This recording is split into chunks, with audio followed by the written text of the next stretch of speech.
ನಮಸ್ಕಾರ. ಬಿಸ್ನೆಸ್ನಲ್ಲಿ ಖರ್ಚು ಕಡಿಮೆ ಮಾಡೋದು ಅಂದ್ರೆ ಸುಮ್ನೆ ಎಲ್ಲೆಲ್ಲೋ ಕಟ್ ಮಾಡೋದಲ್ಲ. ಅದಕ್ಕಿಂತ ಹೆಚ್ಚಾಗಿ ಒಂದು ಬಿಸ್ನೆಸ್ ಅನ್ನು ಹೆಚ್ಚು ದಕ್ಷ ಮತ್ತು ಲಾಭದಾಯಕವಾಗಲು ಒಂದು ಸ್ಪಷ್ಟವಾದ ನೀಲನಕ್ಷೆ ಅಂದ್ರೆ ಒಂದು ಬ್ಲೂ ಪ್ರಿಂಟ್ ರೆಡಿ ಮಾಡೋದು. ಈ ವಿಶ್ಲೇಷಣೆಯಲ್ಲಿ ಆ ಬ್ಲೂ ಪ್ರಿಂಟ್ ಅನ್ನು ಹೇಗೆ ಹಂತ ಹಂತವಾಗಿ ಕಟ್ಟೋದು ಅಂತ ನೋಡೋಣ. ಬನ್ನಿ ಶುರು ಮಾಡೋಣ. ಮೊದಲಿಗೆ ನಮಗೆ ನಾವೇ ಒಂದು ಪ್ರಶ್ನೆ ಹಾಕ್ಕೊಳ್ಳೋಣ. ನಮ್ಮ ಬಿಸ್ನೆಸ್ನಲ್ಲಿ ಹಣ ಎಲ್ಲಾದ್ರೂ ಲೀಕ್ ಆಗ್ತಿದ್ಯಾ? ಅಂದ್ರೆ ಸೋರಿಕೆ ಆಗ್ತಿದ್ಯಾ? ನೋಡಿ, ಎಷ್ಟೋ ಸಲ ದೊಡ್ಡ ದೊಡ್ಡ ಖರ್ಚುಗಳಿಗಿಂತ ನಮಗೆ ಗೊತ್ತೇ ಆಗದ ಸಣ್ಣ ಸಣ್ಣ ಸೋರಿಕೆಗಳೇ ಜಾಸ್ತಿ ನಷ್ಟ ಉಂಟು ಮಾಡ್ತವೆ. ಆ ಸೋರಿಕೆಗಳನ್ನ ಪತ್ತೆ ಹಚ್ಚೋದೇ ನಮ್ಮ ಮೊದಲನೇ ಕೆಲ್ಸ. ಸೊ ನಮ್ಮ ಈ ಜರ್ನಿಯಲ್ಲಿ 6 ಸಿಂಪಲ್ ಸ್ಟೆಪ್ಸ್ ಇವೆ.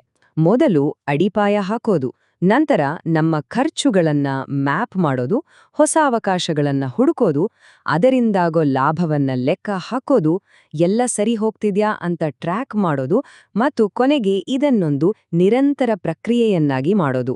ಸರಿ, ಹಾಗಾದ್ರೆ ಶುರು ಮಾಡೋಣ. ಮೊದಲನೇ ವಿಭಾಗದಿಂದ ಅಡಿಪಾಯ ಹಾಕುವುದು. ಯಾವುದೇ ದೊಡ್ಡ ಯೋಜನೆಗೆ ಒಂದು ಗಟ್ಟಿ ಅಡಿಪಾಯ ಬೇಕೇ ಬೇಕು ಅಲ್ವಾ? ಹಾಗಾದ್ರೆ ಈ ಕಾಸ್ಟ್ ಆಪ್ಟಿಮೈಸೇಷನ್ ಅಂದ್ರೆ ನಿಜವಾಗಿ ಏನು? ನೋಡಿ, ಕಾಸ್ಟ್ ಆಪ್ಟಿಮೈಸೇಷನ್ ಅಂದ್ರೆ ಸುಮ್ನೆ ಒಂದ್ಸಲ ಖರ್ಚು ಕಡಿಮೆ ಮಾಡೋದು ಅಂತಲ್ಲ. ಅದು ಒಂದು ನಿರಂತರ ಪ್ರಕ್ರಿಯೆ. ಇದರ ಮುಖ್ಯ ಗುರಿ ಲಾಭವನ್ನ ಹೆಚ್ಚಿಸೋದು, ಕೆಲಸ ಕಾರ್ಯಗಳನ್ನ ಸುಲಭಗೊಳಿಸೋದು ಮತ್ತು ಅನಾವಶ್ಯಕ ಖರ್ಚುಗಳನ್ನ ಸಂಪೂರ್ಣವಾಗಿ ತೆಗೆದುಹಾಕೋದು. ಹಾಗಾದ್ರೆ ಎಲ್ಲಿಂದ ಶುರು ಮಾಡಬೇಕು? ಪ್ರೊಡಕ್ಷನ್ ಇರ್ಬೋದು, ಲಾಜಿಸ್ಟಿಕ್ಸ್, ಮಾರ್ಕೆಟಿಂಗ್, HR, ಟೆಕ್ನಾಲಜಿ, ಹೀಗೆ ಆಲ್ಮೋಸ್ಟ್ ಪ್ರತಿಯೊಂದು ವಿಭಾಗದಲ್ಲೂ ಖರ್ಚು ಕಡಿಮೆ ಮಾಡಲು ಅವಕಾಶಗಳು ಇದ್ದೇ ಇರ್ತವೆ. ಸರಿ, ಈಗ ಎರಡನೇ ಹಂತಕ್ಕೆ ಹೋಗೋಣ. ನಮ್ಮ ಸದ್ಯದ ಖರ್ಚು ವೆಚ್ಚಗಳನ್ನ ಮ್ಯಾಪ್ ಮಾಡೋದು. ಅಂದ್ರೆ ನಮ್ಮ ದುಡ್ಡು ಎಲ್ಲಿಗೆ ಹೋಗ್ತಾ ಇದೆ ಅಂತ ನಮ್ಗೆ ಪಕ್ಕಾ ಗೊತ್ತಿಲ್ಲ ಅಂದ್ರೆ ಅದನ್ನ ಕಂಟ್ರೋಲ್ ಮಾಡೋದು ಹೇಗ್ ಸಾಧ್ಯ ಅಲ್ವಾ? ನೋಡಿ, ಈ ಥರದ ಒಂದು ಸಿಂಪಲ್ ಟೇಬಲ್ನಿಂದ ಶುರು ಮಾಡ್ಬೋದು.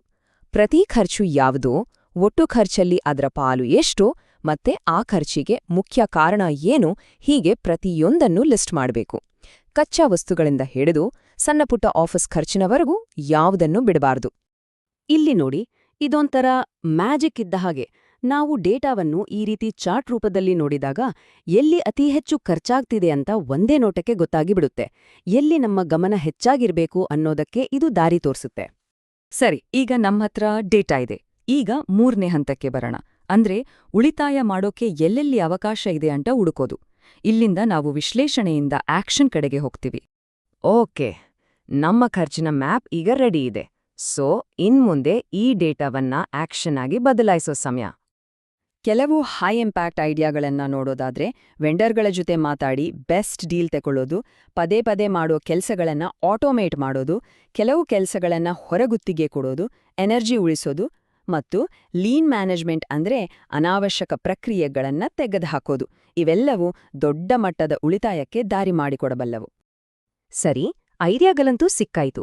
ಆದ್ರೆ ಪ್ರತಿಯೊಂದು ಐಡಿಯಾದಿಂದ ನಿಜವಾಗಿ ಎಷ್ಟು ಲಾಭ ಆಗತ್ತೆ ಅಂತ ಲೆಕ್ಕ ಹಾಕ್ಬೇಕಲ್ವಾ? ಅದೇ ನಮ್ಮ 4ನೇ ಹಂತ. ಮೊದಲನೇದಾಗಿ ಒಂದು ಐಡಿಯಾ ಇಂಪ್ಲಿಮೆಂಟ್ ಮಾಡಿದ್ರೆ ವರ್ಷಕ್ಕೆ ಎಷ್ಟು ಹಣ ಉಳಿಸ್ಬೋದು ಅಂತ ಅಂದಾಜ್ ಮಾಡ್ಬೇಕು. ಆದ್ರೆ ಒಂದು ವಿಷಯ ನೆನ್ಪಿರ್ಲಿ, ಕೆಲವೊಮ್ಮೆ ಹಣ ಉಳಿಸೋಕೆ ಮೊದಲು ಸ್ವಲ್ಪ ಹಣ ಖರ್ಚು ಮಾಡ್ಬೇಕಾಗತ್ತೆ.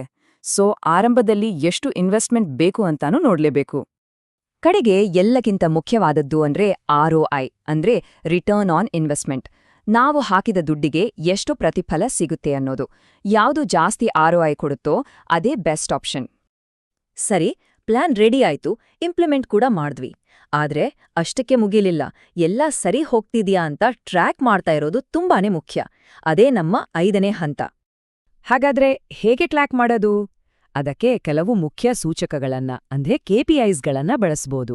ಉದಾಹರಣೆಗೆ, ಖರ್ಚು ಎಷ್ಟು % ಕಮ್ಮಿ ಆಯ್ತು, ಆಪರೇಟಿಂಗ್ ಮಾರ್ಜಿನ್ ಹೇಗಿದೆ, ಒಂದು ಪ್ರಾಡಕ್ಟ್ ಮಾಡೋಕೆ ಎಷ್ಟು ಖರ್ಚಾಗ್ತಿದೆ, ಈ ಥರ.